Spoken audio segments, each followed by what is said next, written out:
Well, hello there, motherfuckers, and welcome to a brand new list.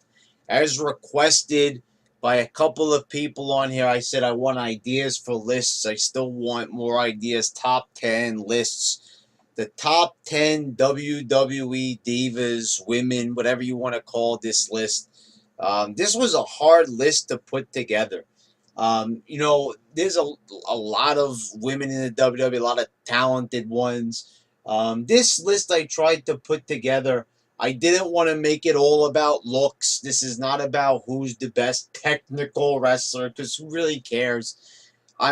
This I kind of listing this based on impact and, who had the best storylines, who I had the most fun watching, yes, who was the sexiest. And, these are a lot of combinations here.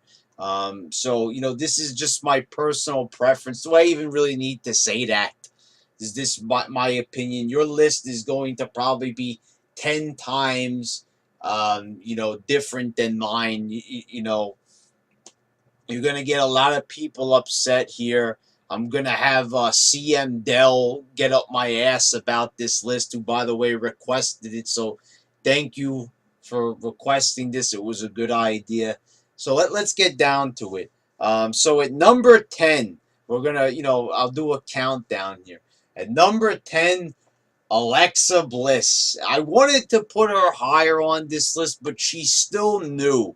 So I didn't want to put her that high. I was looking at all the names. I couldn't really think off the top of my head. So I made a list, and I was like, do I want to put Alondra Blaze on there, Medusa? And she's not going to be on this list because I don't know, she did pioneer a lot for wrestlers, but I'm not going to do that shit. Oh, she was an inspiration. I didn't really get a lot of enjoyment out of watching her. So, she gets an honorable mention here. Put her at number 11, I suppose, the invisible number 11.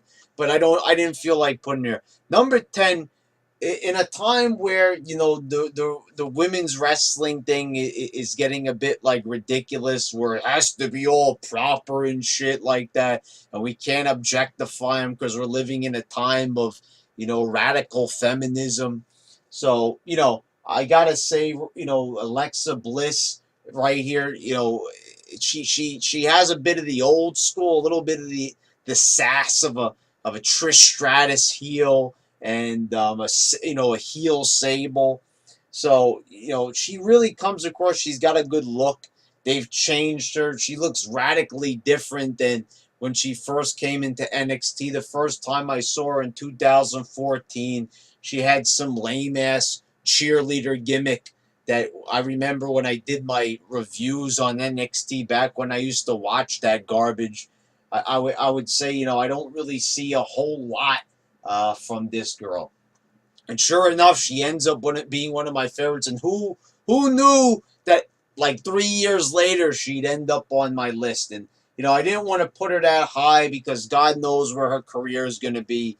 WWE could bury her. But the thing is, in a time like I said where I'm not really liking the direction of women's wrestling. They're just being a bit too proper about it. They're not really making them sexy. Alexa Bliss is sexy.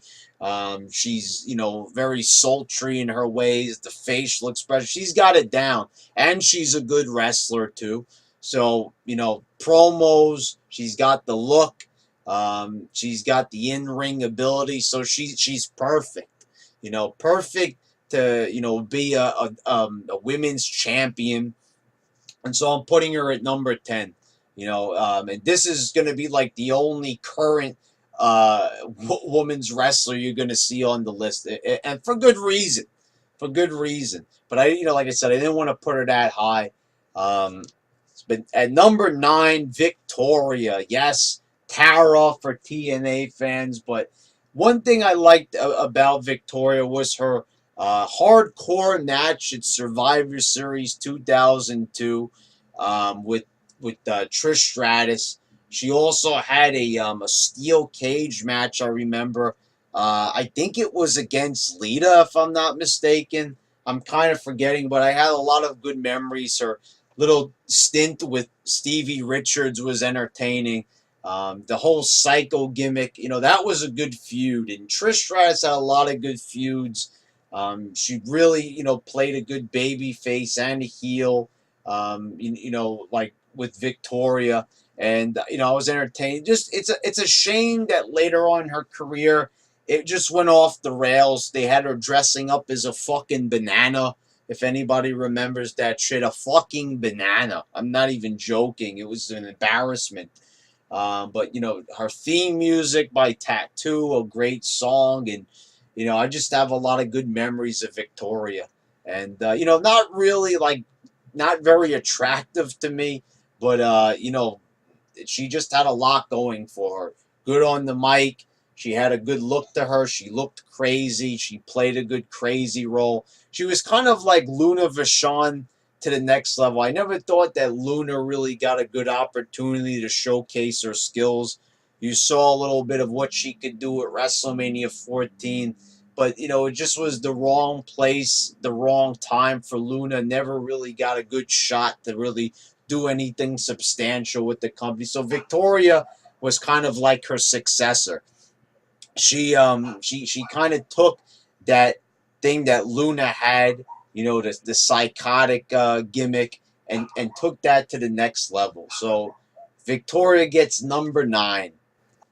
At number 8, it's Ivory. Now, Ivory was still when the women's division was pretty young. She started cutting a lot of good promos. They gave her a pretty lengthy run with the women's title. She was challenging people to come out of the crowd after a not so great match with Tori at WrestleMania 15.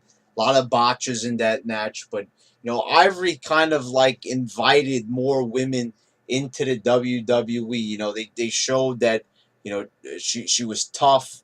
She had like a big mouth on her, and it was a pretty good heel gimmick. There wasn't a lot of challengers. That was the only bad thing about it. She had a very good hardcore match with Tori, where she put an iron on her, if anybody remembers. Then later on, she had the right to censor gimmick. If anybody's not familiar with that, she looked exactly like how Charlie Caruso looked backstage, wearing that white shirt with the little, bow tie, looking like a librarian. She cut a lot of good promos when she was with that group, and it was a good character for her. She was very stringent, and a good feud also with China towards the end of China's career. She got squashed at WrestleMania 17, but she played her role very well. And she stayed with the company for a while. She was just very likable. I remember watching Access on here in New York. It was on channel, I think that was on Spike TV actually. And she was the host. And I was really, I enjoyed her a lot. Very likable. She played a lot of different roles. And, she was best suited as a heel. So definitely Ivory deserves a spot on my list. At number 7, Molly Holly. Um, a lot of people say that she was very underappreciated. I don't know why she hasn't been invited back to the company. She's been gone for quite a few years. I think 2004 was her last year playing, the Holly cousin. She played the Mighty Molly with the Hurricane, which was also really entertaining. I'll never forget her hitting Hurricane in the back of the head with a frying pan at WrestleMania 18. Then she had the virtuous gimmick, which was pretty entertaining, and they were making fun of her for having a big butt with Trish Stratus. So she had a lot of entertaining moments. They shaved her head at WrestleMania 20, which I'll still never understand that move, like why they would want to do that to her. Like, make her look worse than what she, a pretty attractive girl. Why would you want to do that to her? So that was a confusing move, and maybe that's why she decided not to come back to the company. But Molly Holly, a lot of entertaining moments, and the Mighty Molly gimmick maybe, and the Holly cousin thing. She had a lot of good moments. She took a lot of big bumps. Also, was another thing with her. Um, always willing to try different things. I mean, hell, she even went out there and got her head shaved in Madison Square Garden, for fuck's sakes. If that's not being open to all different possibilities, then a lot of people could learn from this. The CM Punks and the Nevilles, and the Austin Aries out there. Just because things are not going your way in the company, doesn't mean that you shouldn't be open to new things, because there's been a lot worse, like wrestlers like that getting forced to shave their heads and shit like that.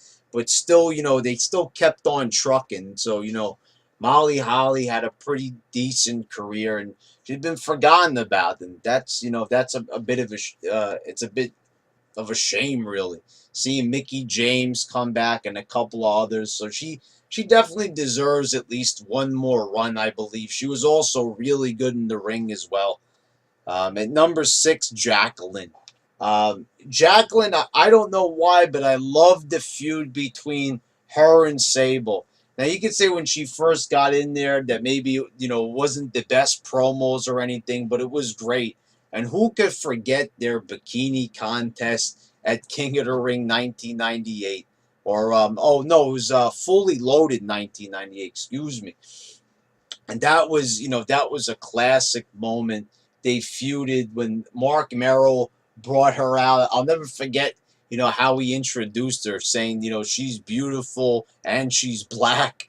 That was, great to see her come out and start that feud with Sable. And that was really the start of, like, the women's division getting more attitude and the women becoming more vocal.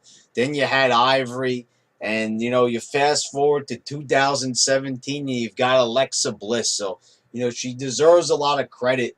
Then she was hanging out with the APA. She was really tough. They even made her the cruiserweight champion, beating Chavo Guerrero in 2004. I remember the Smarks complaining, "Oh, the woman has won the cruiserweight." You can see a lot hasn't changed, really. Even more than a decade ago, the Smarks still complaining over shit like that.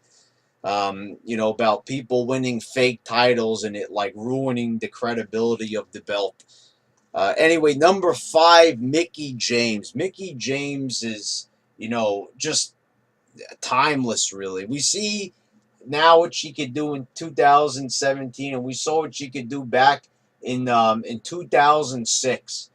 That feud she had with Trish Stratus was great. I mean, she stalked Stratus. She was kissing Trish, and their WrestleMania 22 match was a great classic match. And that storyline leading up to it made it even more classic. See, that was great storytelling.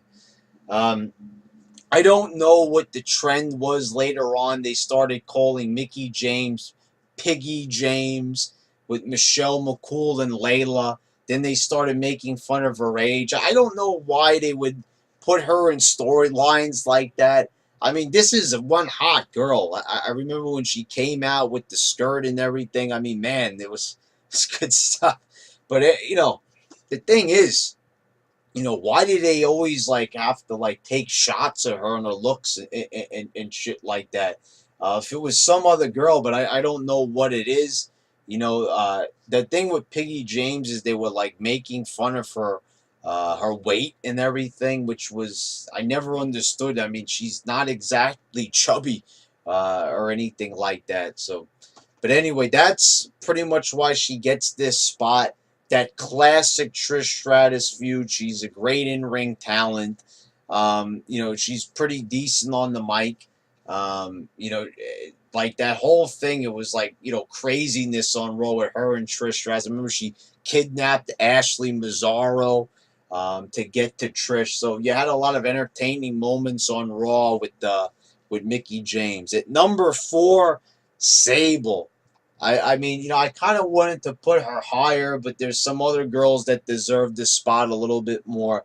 Kind of the same thing I was saying about Medusa, Alondra Blaze, is that this was a pioneer right here. Medusa wasn't really the most vocal. Sable started off the whole sexiness thing. And there wouldn't be any of the bra and panties or the swimsuit contest that they would have for years and years and years until they went PG, and all of a sudden they had to respect women and all this shit. And it started getting ultra feminist and super politically correct. But before that time, there was Sable and her feud with Jacqueline and her feud with Tori. Um, and when she started to get a big head about being in Playboy, I mean, that's the other thing. I mean, she started that whole trend of Tori Wilson and Ashley Mazzaro and China going into Playboy, and the WWE and Playboy started to form that connection. Don't you guys miss those days when WWE wasn't politically correct and the girls were in Playboy and everything, and wrestlers would be on Howard Stern and they'd be all over the place. Man, how times have changed, and Sable really brought, like, she was the foundation of the Attitude Era in a lot of ways. Besides Stone Cold, The Rock, and The Undertaker, Sable was right there with them. And you remember when they had them on TV Guide, I remember Sable was on one of the covers. Like, they had 4 covers, Collector's Edition TV Guide. Sable was always pictured with the guys because she was just as over as they were, just maybe a hair underneath them. I mean, it was mostly about Stone Cold and Sable. And, if it wasn't for Sable, you got to believe that not as many people would be tuning in to Raw around that time if it wasn't for her. So she was definitely what you would call a pioneer. Not an amazing in-ring talent, but she was decent. And the match at WrestleMania 14 I brought up before with Luna, that was a great match. Her and Mark Merrow, she powerbombed Merrow. She pinned Merrow to, like, win her job back. That was also another great thing. So, Sable had a lot of classic moments. At number 3, Lita.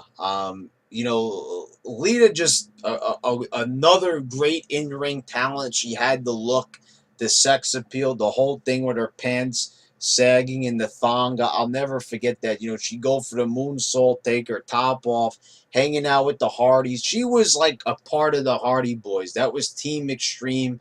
She was taking bumps at WrestleMania 17. She came on to the scene with S.A. Rios, and then she became a part of with Edge and his storylines. Then you had the storyline with Matt Hardy, and Lita was somebody taking a lot of chances. She nobody at the time performed like Lita. She was performing Hurricanranas. Nobody up until that time in any promotion was performing those athletic moves that Lita was doing. And, now what you see is a lot of people imitating Lita. Even though you've got talented girls like Naomi and the rest of them, all these girls are pretty much just, following in the footsteps of Lita. Definitely an inspiration.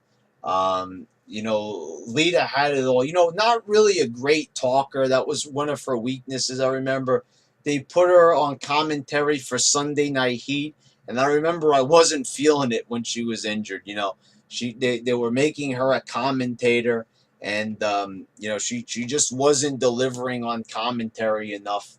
But everything else, she had the look down, she had the skills down, and just her being there, she had a lot of great moments in her feud with Trish Stratus. Everybody brings that up. The main event, Trish Stratus and her for the women's title.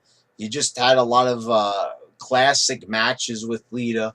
And mostly what I remember is her being with the Hardy Boys and just pulling off a lot of crazy shit with them. So definitely a pioneer. At number 2, Trish Stratus. I was going to put her at number 1, but there is one person, one woman who is greater than Trish. Trish Stratus definitely is. She came on the scene and she was just, like a sexy manager for TNA, Test and Albert. Everybody's jaw dropped when they saw her. They couldn't believe what she looked like, a former fitness model. Then, a couple of years passed and she became this great wrestler. And, she was involved also in a lot of, with Vince McMahon, that storyline with Shane McMahon and Linda leading up to WrestleMania 17. Then they got her involved in the Survivor Series match where they brought back the women's title. She won that, and then the rest was history. She started to really come into her own, worked on her promo skills. She was able to cut a promo on her own. She started wrestling matches like a true pro. And before you knew it, she was having classic feuds with Mickie James and Victoria. Um, it was funny. She was just like an instrument in a storyline with McMahon, and then almost a whole year later, she was having these great matches with Victoria. So she really like improved in a very short amount of time. She retired pretty quickly when you think about it. She wanted to have a family life, which is understandable. And, even though she only had she had a pretty brief career, really. It was like 6 years and she was out, but, she accomplished a lot in a very short amount of time. More than a lot of these other girls. Like I talked about Alicia Fox in my Raw review. This girl's been in the WWE for close to a decade. Trish Stratus was in there for half the time and accomplished so much more, but that's not really due to the women. Maybe they'll never be as over as Trish. No one's going to have a look like that. No one's going to have the sex appeal of a Trish Stratus. So, but that's no fault of the other stars. Not everybody could be as big of a star, but, they really put a lot into Trish. And this is when creative wasn't really at their best, but they were doing pretty good, and they got Trish over, and she got herself over by improving. This is why I get so upset with the motherfuckers out there when they say that Roman Reigns hasn't improved, that wrestlers can't improve, because Trish Stratus is proof that somebody can improve and truly get themselves over. And at number one, drum roll please, China. Does anybody else, any other woman in the WWE really deserve this spot other than China? I mean, honestly, China has had more classic moments, a brief career in WWE, really. Um, but she, a part of DX, a part of the corporation. She was Mamacita with Eddie Guerrero. The feud with Chris Jericho and Hardcore Holly. Managing Triple H, and the WrestleMania 17 match with Ivory. Her coming out with the fucking bazooka. I mean, what an entrance, right? That was one of my favorite entrances, like right up there with Gangrel and the Brood, with the Ring of Fire, the bazooka coming out there. I mean, whoever came up with that idea, I mean, that was a fucking magnificent entrance right there. That is a grand entrance right there. China had, was right in there with the guys, was in there in the ring with Stone Cold. She was in there in the ring with The Rock. Um, I mean, wow. I mean, this, over 200 pounds. She was solid muscle. And she had a look to her like, like they have the expression that if looks could kill. Uh, China, when she came onto the scene and you saw her like ragdolling Terry Runnels, you knew that you had a star on your hands, that this was something special. Um, it's a shame that they had a contract, dispute in 2001, and China kind of just quit. She never returned. The WWE always had a grudge against her. And the fact that she's not in the Hall of Fame because of Triple H, and the fact that that's his ex, that's complete fucking garbage. And it shows you that the Hall of Fame is a complete joke. Because if anybody deserves to be in the Hall of Fame, it's China. Who has had as many classic moments as China? I mean, this is like, you want to talk about women's wrestling, you want to talk about the feminist movement in WWE, and the women really being taken seriously. China was taken seriously. There was nobody who would laugh at China and say that she wasn't good at what she did. People will take their pot shots at her, but she really was like one of the greatest. I mean, better than a lot of male wrestlers even. Um, Not really a great talker, but like I said, she got by. The in-ring skills and the fact that she was able to hang with the guys and be believable in there, that was all that was really needed. And with her association, she was booked pretty well. They put her with a lot of talented people, and a lot of other talented wrestlers, and she complimented them very well. So, China not being in the Hall of Fame is a fucking joke, without a doubt.